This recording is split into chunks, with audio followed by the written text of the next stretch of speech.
Tema 3. La memoria dinámica. Hasta ahora no prestábamos especial interés al lugar que ocupaban los datos que se gestionaban en un programa. Simplemente hablábamos de que los datos se almacenan en memoria. Y más allá de distinguir el entorno asociado a cada una de las funciones que intervienen en la ejecución del programa, no prestábamos, repito, mayor atención exactamente al lugar y a las implicaciones de dónde se almacenan esos datos.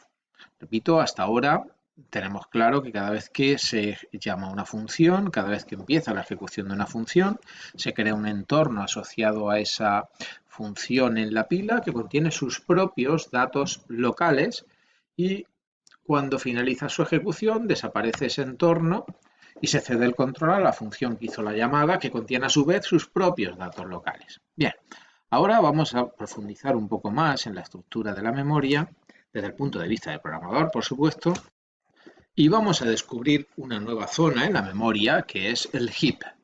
Bien, en particular, los objetivos que nos planteamos en este capítulo son los siguientes. En primer lugar, conocer la estructura detallada de la memoria, siempre desde el punto de vista de un programador, y saber dónde residen los datos que gestiona un programa durante su ejecución. Después, en segundo lugar, entenderemos el funcionamiento del heap como una nueva, entre comillas, nueva en el sentido de que aparece por primera vez, zona de memoria que va a almacenar los datos dinámicos. Tercer objetivo, entenderemos el significado de las palabras reserva y liberación de memoria en el heap y cuáles son sus consecuencias. Distinguiremos entre copia superficial y copia profunda, conceptos básicos que deberemos tener en cuenta para el resto de la asignatura, porque será importantísimo distinguir entre ambos tipos de copia. Hasta el momento, todas las copias que hemos realizado son copias superficiales. De hecho, ni siquiera nos hemos planteado la importancia de este concepto. Hasta ahora nos ha ido bien, pero cuando trabajamos con memoria dinámica sí es necesario realizar esta distinción y tener muy claro los límites de la copia superficial. En quinto lugar, aprenderemos a reservar memoria para trabajar con vectores dinámicos y matrices dinámicas. Aprenderemos a gestionar estas estructuras y finalmente pues, a liberar la memoria que ocupan cuando ya no nos sean útiles. Para terminar, aprenderemos un nuevo tipo de estructura de datos que serán las llamadas estructuras de datos autorreferenciadas y en particular listas, pilas y colas y veremos cómo su potencial utilidad y las primeras funciones que nos van a permitir su manejo. Así que, como puede ver, el tema se estructura en 9 grandes apartados y vamos a dedicarnos en este vídeo a los 2 primeros apartados. Bien, en primer lugar, nos centramos en presentar cuál es la estructura, básicamente la estructura de la memoria, o dicho de otra manera, los distintos tipos de datos desde el punto de vista del lugar que van a ocupar en memoria. Bien, en primer lugar, recuerde que programas y datos se alojan en memoria, evidentemente. Las instrucciones del programa que se está ejecutando ocupan una posición específica en memoria, que es la que se conoce como la zona de código. De hecho, cualquier salto que se produce en el programa, lo único que va a hacer es ceder el control a una instrucción que se encuentra en una posición determinada de la memoria, no se olvide. En cualquier caso, es la posición de las instrucciones en memoria es transparente al programador y a nosotros como programadores del lenguaje de alto nivel nos es indiferente que ocupen una posición u otra. Utilizamos estructuras de control para gestionar el flujo de ejecución del programa. Los lenguajes de alto nivel gestionan los datos, recuérdelo, asociándoles un nombre, nunca mediante su dirección. Para eso tenemos lenguajes de bajo o medio nivel. Cada dato ocupa una o varias celdas de memoria, dependiendo del tipo de dato que tiene asociado. Y en esto pues le remitimos a las primeras clases de fundamentos de programación para tener claro este concepto. La gestión de las localizaciones de memoria que ocupan los datos, la asignación de memoria a los datos del programa, es una tarea propia del sistema operativo. El programador no tiene que ocuparse de ello. El programador, en un lenguaje de alto nivel, simplemente se ocupa de declarar los datos que va a utilizar, simplemente, y luego referirse a ellos mediante su nombre. De acuerdo al tiempo que permanece activo en memoria, distinguimos entre datos, ya sean variables o sean constantes, globales y locales. Bien, vamos a precisar un poco esta diferenciación. Hablamos de datos globales o datos estáticos, aquellos que se alojan en una zona específica de memoria que es la zona de datos. Esos datos siempre ocupan la misma posición, su número no varía durante la ejecución del programa. Se declaran y su número y su localización no varía durante la ejecución de un programa. Son aquellos datos, ya sean constantes o variables, declarados fuera del ámbito de cualquier función y antes de cualquier función. Es lo que siempre hemos llamado como datos globales. Recuerde, no es preciso insistir en el riesgo que asume al utilizar datos globales. En esta asignatura no está permitido su uso. Lo más que permitimos es la utilización de constantes globales, pero nunca variables globales. Los datos locales, por otro lado, permanecen activos desde el momento en que se llama a la función o empieza la ejecución de la función en que están declarados y dejan de poder usarse, dejan de estar activos cuando la función termina su ejecución. Recuerde que la función main sigue siendo una función y es aplicable a ella todo lo que acabamos de decir. Los datos locales se alojan en la pila como herramienta de gestión entre las llamadas a funciones.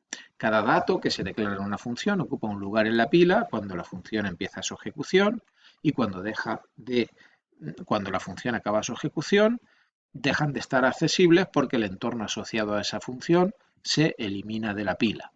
Importante, la gestión de la pila la realiza el sistema operativo de manera automática durante la ejecución del programa, creándose entornos cuando se llama a la función, deshaciéndose, borrándose el entorno cuando la función deja de ejecutarse.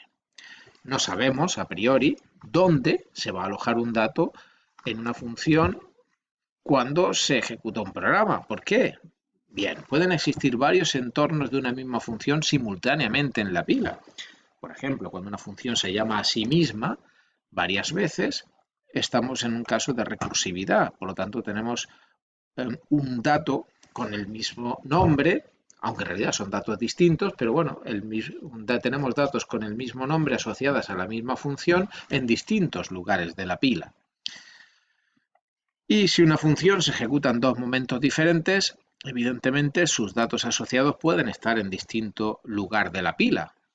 No tienen por qué estar siempre en la misma zona físicamente de la pila. Por lo tanto, no sabemos el lugar en el que van a ocupar los datos,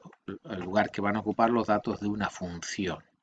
Por otro lado, los datos locales asociados a funciones junto con los datos dinámicos del heap o variables dinámicas, que son los nuevos tipos de datos de variables que vamos a aprender en este capítulo, son los que se conocen como variables dinámicas, o sea, los datos asociados a funciones más los datos o variables dinámicas son las que ocupan la categoría de variables dinámicas. No vamos a saber cuál va a ser su posición durante la ejecución del programa. Realmente tampoco va a ser un tema importantísimo conocer exactamente cuál es la posición concreta de un dato.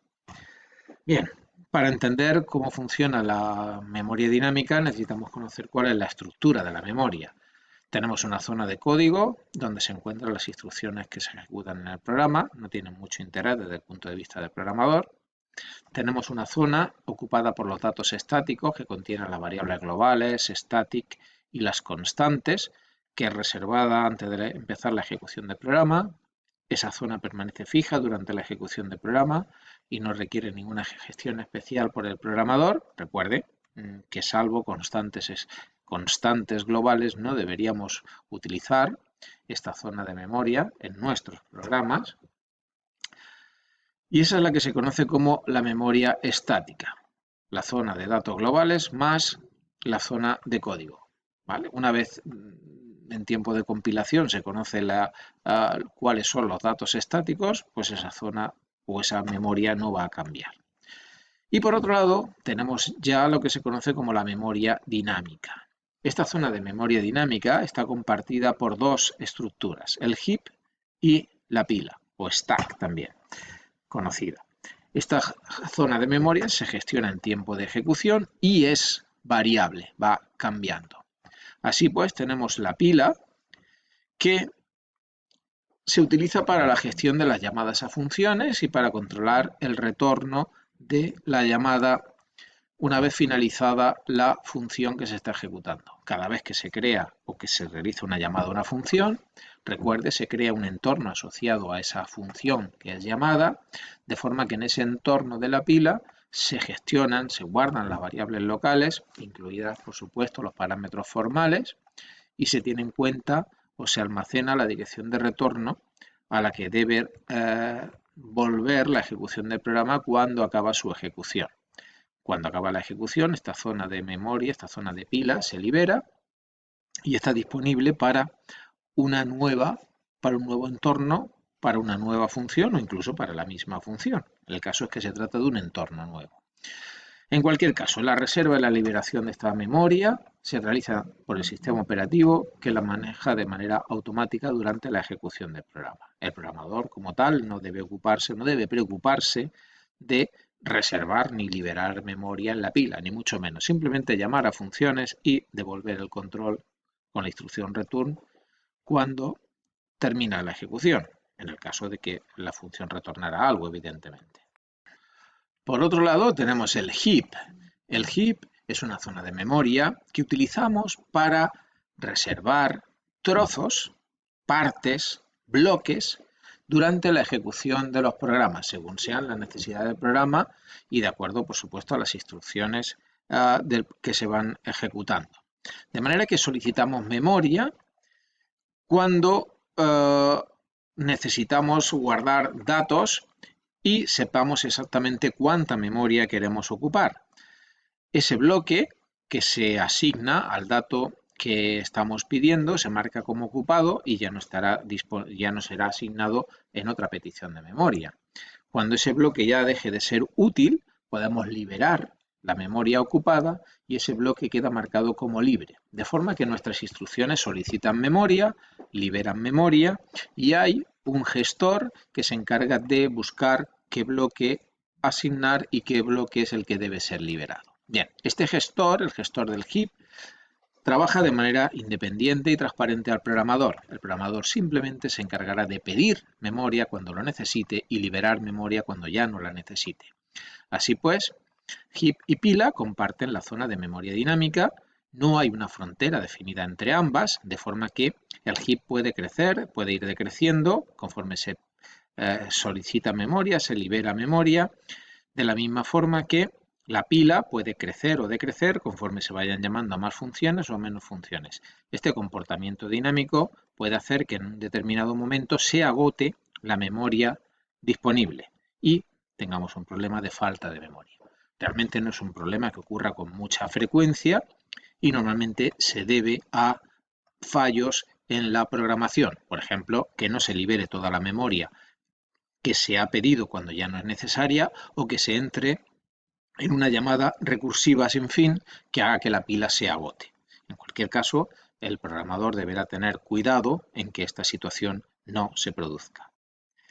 Bien, pues este es el sistema de memoria y así es como vamos a trabajar en la asignatura. Como puede ver, no nos vamos a ocupar exactamente del algoritmo de gestión para encontrar cuál es el mejor bloque disponible ni cómo liberar el bloque, sino simplemente debemos tener en cuenta que cuando necesitemos memoria dinámica, la solicitaremos y obtendremos, en el caso de tener disponibilidad, de un bloque que nos va a permitir guardar los datos que nos interesan.